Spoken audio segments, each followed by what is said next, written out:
Pertama-tama terima kasih banyak Sama-sama, selamat Bibi, datang. sudah mengizinkan kami untuk datang dan bertanya-tanya seputar dosa maupun keselamatan. Ya. Dan dengan ini mungkin kita langsung aja bertanya, di dalam agama Buddha bagaimana konsep dosa maupun dengan itu keselamatan setelahnya itu datang, bagaimana konsepnya? Ya, kalau di dalam agama Buddha yang dinamakan dosa itu memiliki arti kebencian. Itu artinya kebencian kalau dosa. Di dalam agama Buddha istilah dosa kan secara umum ya. Kalau di dalam agama Buddha yang spesifiknya itu melakukan perbuatan jahat, melakukan karma buruk, dibilangnya begitu ya, melakukan karma buruk atau aku salah karma. Nah ini yang akan menghasilkan atau mendatangkan seperti penderitaan, bisa penyakit, bisa bencana kepada orang tersebut gitu. Nah makanya di dalam agama Buddha yang dinamakan dosa itu adalah perbuatan buruk dari seseorang atau perbuatan salah dari seseorang gitu ya. Nah, kemudian kalau yang konsep yang kedua itu yang masalah keselamatan ya. Keselamatan di dalam agama Buddha, memang di dalam agama Buddha ini konsep keselamatannya berbeda dengan di agama yang lain. Kalau keselamatan di dalam agama Buddha itu adalah bagaimana seseorang bisa melakukan hal-hal yang baik yang akhirnya mendatangkan perlindungan buat dirinya sendiri atau keselamatan buat dirinya sendiri. Jadi keselamatan di dalam agama Buddha itu tidak bergantung dari sosok atau makhluk lain, kembali kepada dirinya sendiri, karena segala sesuatu di dalam kehidupan manusia di dalam agama Buddha itu berhubungan dengan karmanya masing-masing atau hasil perbuatannya masing-masing begitu. Jadi kalau misalnya seseorang mau selamat ya, konsep keselamatan di dalam agama Buddha ini bukan hanya berdoa gitu, tetapi lebih aktif melakukan hal-hal agar keselamatan itu bisa terjadi. Contoh misalnya kita pagi berdoa supaya hari ini kita diberi keselamatan, tidak ada mara bahaya di jalan segala macam. Nah, di dalam agama Buddha itu bukan hanya doa saja yang dilakukan, tetapi juga bagaimana mengkondisikan agar keselamatan itu bisa terjadi. Contoh naik motornya lebih hati-hati, pelan-pelan, tidak melanggar lalu lintas. Nah, seperti itu. Jadi difokuskan kepada sesuatu yang aktif untuk mencapai atau mengkondisikannya. Itu konsep keselamatan di dalam agama Buddha gitu ya. Demikian juga halnya mungkin ya konsep misalnya kalau di agama lain ada penghapusan dosa gitu ya. Nah kalau di dalam agama Buddha itu kalau kesalahan atau dosa kita mau dikurangi atau mau dihapuskan atau mau hilang, itu kita harus banyak berbuat baik, banyak perbuatan baik, sehingga bisa menetralisir karma buruk yang sudah dilakukan oleh kita. Jadi kita harus banyak berbuat baik. Makanya di dalam agama Buddha itu kita konsepnya kita tidak ditakut-takuti, nanti kamu dapat hukuman dan dapat apa gitu, bukan, tetapi kesadaran dari inner, dari dalam. Bagaimana ya kalau misalnya mau enak, mau baik ya banyak berbuat baik. Kalau mau menderita ya hasil dari perbuatan buruk. Iya. Mungkin saya ada follow up question nih Pak, mengenai keselamatan. Berarti konsep mengenai surga ataupun neraka itu berdasarkan apa yang kita perbuat juga gitu ya Pak? Ya, kalau agama Buddha juga mengenal ya adanya surga dan neraka, karena dari hasil perbuatan buruk semasa hidup seseorang, next life-nya, kehidupan berikutnya bisa terlahir di alam surga atau di alam neraka gitu. Itu tergantung dari perbuatan baik dan buruknya orang tersebut. Kalau banyak berbuat baik ya pasti akan terlahir di alam surga. Jadi terakhir kembali, ada konsep terakhir kembali juga ya Pak? Ya, di dalam agama Buddha ada yang namanya proses tumimba lahir atau rebirth. Ya.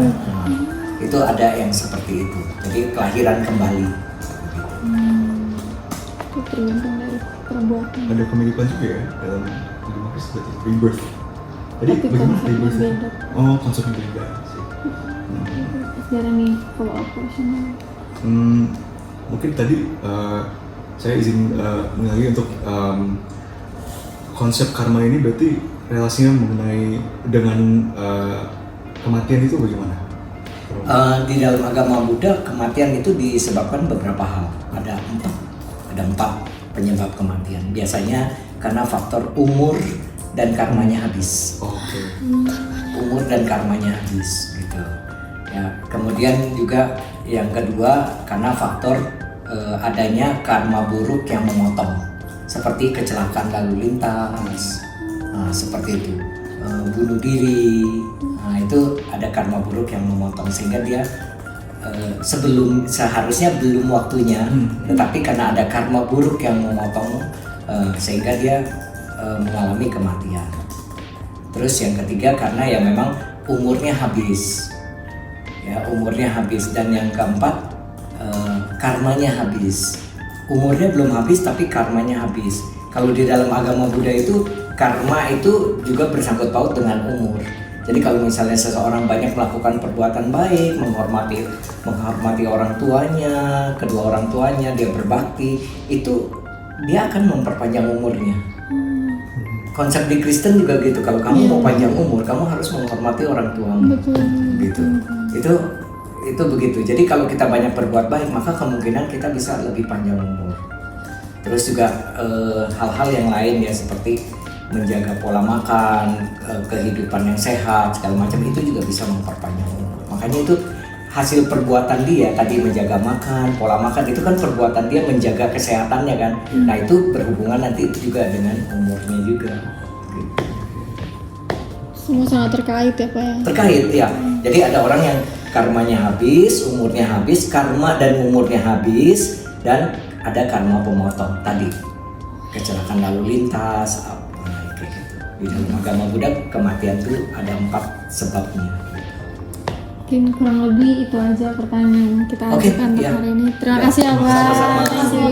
Jauh-jauh cuma nanya. Perspektif agama Islam, konsep dosa itu seperti apa, maupun juga setelah itu konsep dari keselamatan dari dosa itu seperti apa gitu. Dosa ya maksudnya. Dosa. Oke. Baik, pertama terima kasih juga sudah berkenan ya dan memilih saya jadi salah satu narasumber dan responden ya di tugas kalian. Jadi kalau dalam Islam yang dikategorikan sebagai dosa itu nanti ada 2 kelompok besar.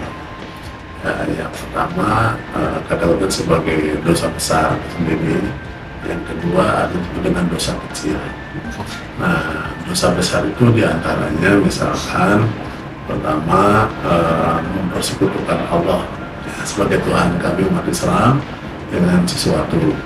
Sebagai contoh misalkan dia mempercayai adanya Allah sebagai Tuhannya, tapi juga misalkan mempercayai ada kekuatan lain yang setara atau bahkan lebih dari kekuatan Allah. Misalkan dia percaya dengan misalkan sebagai batu cincin nih, misalkan batu cincin ini bisa memberikan kekuatan seorang menjadi kebal tubuhnya misalkan. Nah, itu kategorinya dosa besar, gitu kan? Itu dikatakan sebagai musyrik disebutnya.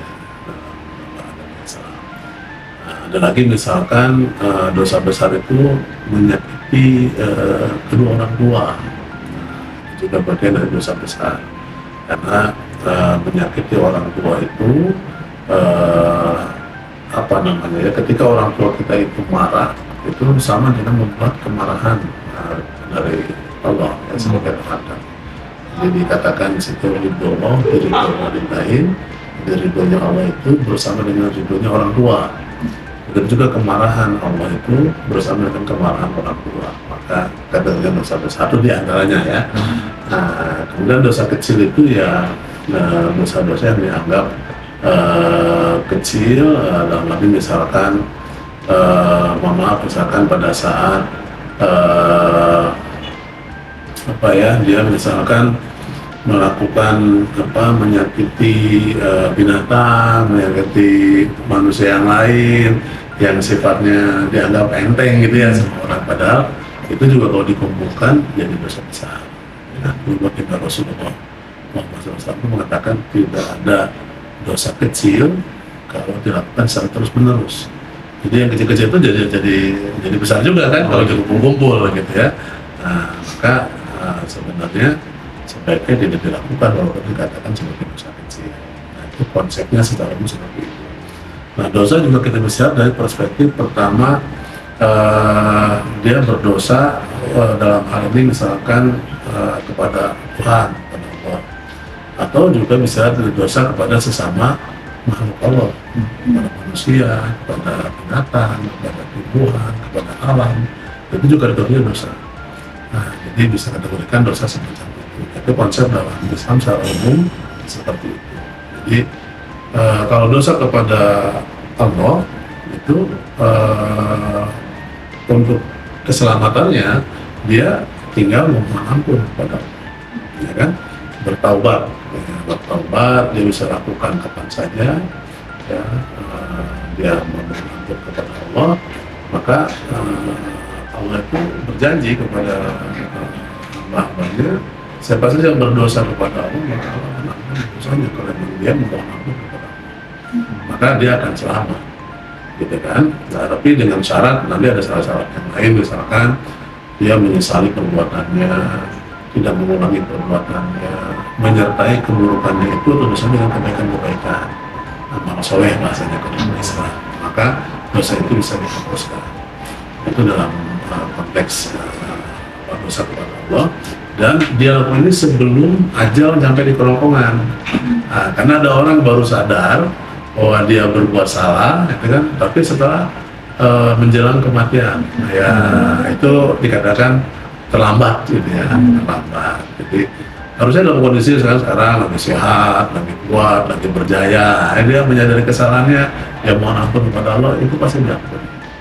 Gitu. Itu yang kepada pada Allah. Pada sesama manusia, ya maka dosa itu akan diampuni ketika dia memohon maaf. Ya misalkan saya menyakiti hati teman-teman, maka saya wajib ya mendatangi, memohon ampun, memohon maaf pada teman-teman yang saya sakiti hatinya. Kalau saya mengambil haknya, ya saya harus mengembalikan haknya, mengambil barangnya, harus mengembalikan barangnya, gitu ya.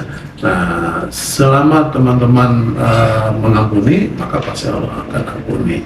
Nah, kalau bagaimana kalau saya minta maaf tapi teman-teman nggak mengampuni, ya itu urusannya teman-teman. Tapi saya sudah mohon maaf dengan tulus, ya kan, meminta ampun, memohon maaf, tapi tidak dimaafkan, itu urusan teman-teman yang maaf. Tapi saya sebagai pendosa sudah memohon maaf, itu sudah selesai sebagai tugasnya.